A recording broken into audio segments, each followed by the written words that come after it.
여러분, 대한민국의 예금자 보호 한도가 5천만 원이죠.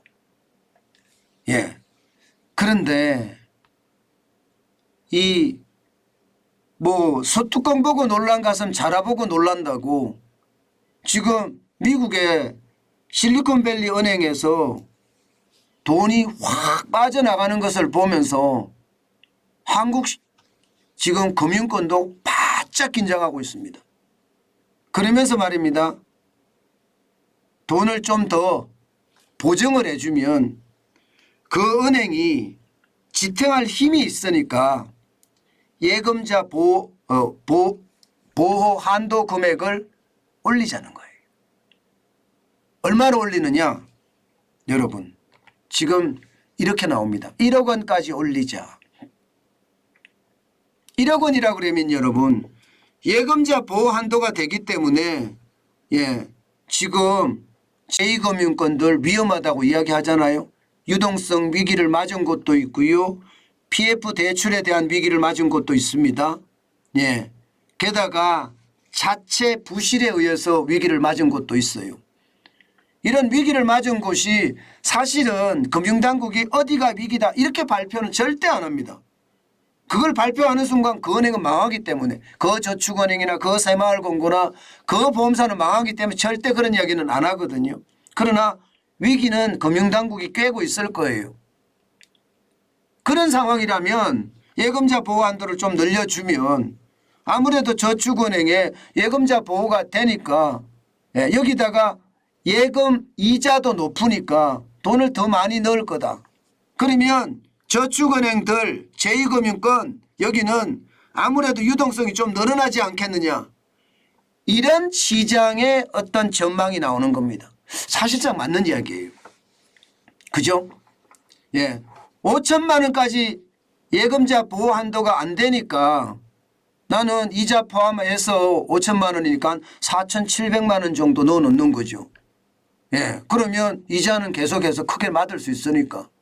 그런데 예금자 보호 한도 금액이 1억 원이 된다 이러면 한 9,500만 원 쭉 넣어놓겠죠. 그러면 이자까지 포함해서 1억까지 받을 수 있으니까요. 충분히 이유 있는 이야기예요.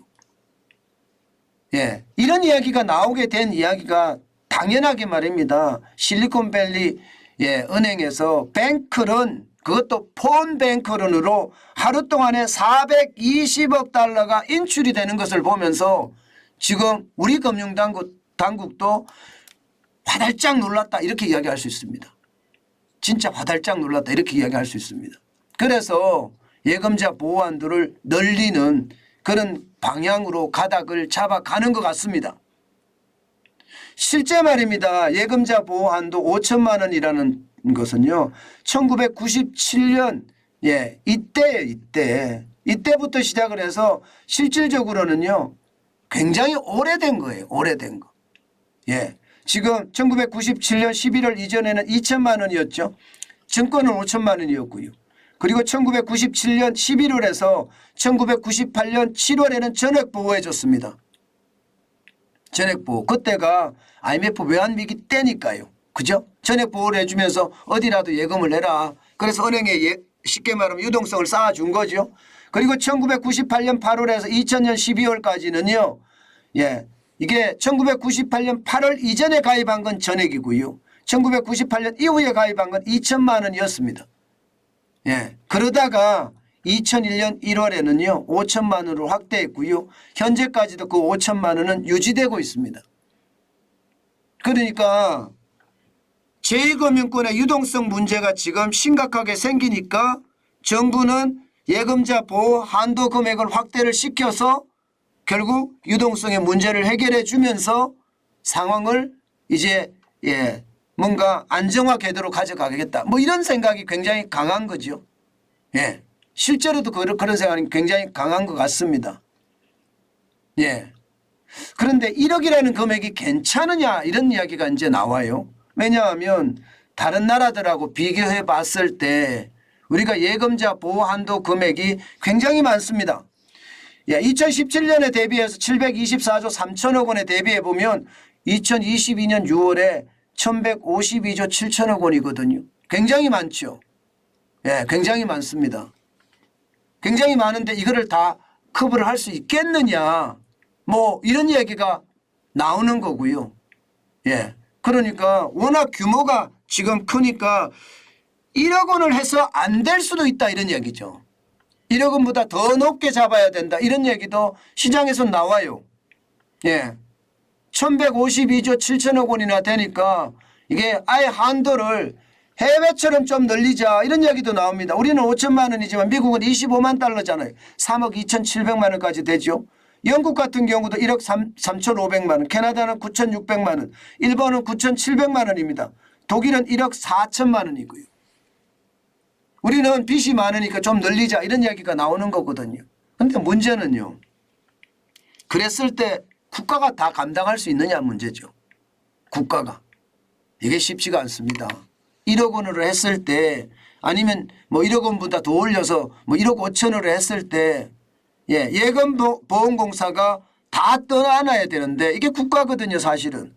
근데 거기서 다 감당할 수 있느냐 이런 얘기도 나오고 있는 것도 사실이고요. 분명한 것은요. 미국처럼은 안 가겠지만 지금 5천만 원은 어떤 시기든 예, 한도를 늘릴 거다 이렇게 예측이 됩니다. 예, 지금 금융당국 입장에서도 저축은행의 어떤 위험성 굉장히 많이 알려져 있잖아요. 그렇기 때문에 예, 유동성에 대한 어떤 보정 형태로 예, 예금자 보호한도 금액을 올리면 아무래도 유동성이 더 들어갈 테니까 예, 안전하지 않겠느냐 그렇게 읽고 있는 겁니다. 여러분 아마도 이대로라면요. 예, 폰뱅크런에 대비해서 예금자 보호한도 금액을 5천만 원에서 1억으로 올려가면서 어떻게 하든 제2금융권의 어떤 위기를 막아보자 이렇게 가지 않겠느냐 예상해 봅니다. 여러분 예, 시장이라는 게 참 오묘한데요. 우리 정부가 그 어느 때보다 빨리 움직여야 된다고 생각해요. 블랙스완이 나타나기 시작하면요. 이것은 시장의 변동성이 굉장히 크다는 이야기거든요. 예, 블랙스완이 우리나라에서 혹시라도 터지면 진짜 심각한 위기를 맞을 수도 있잖아요.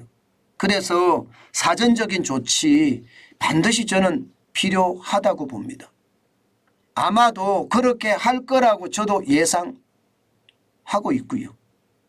예, 그만큼 제2금융권 여기에 대한 위기가 점점 커진다. 이런 얘기입니다.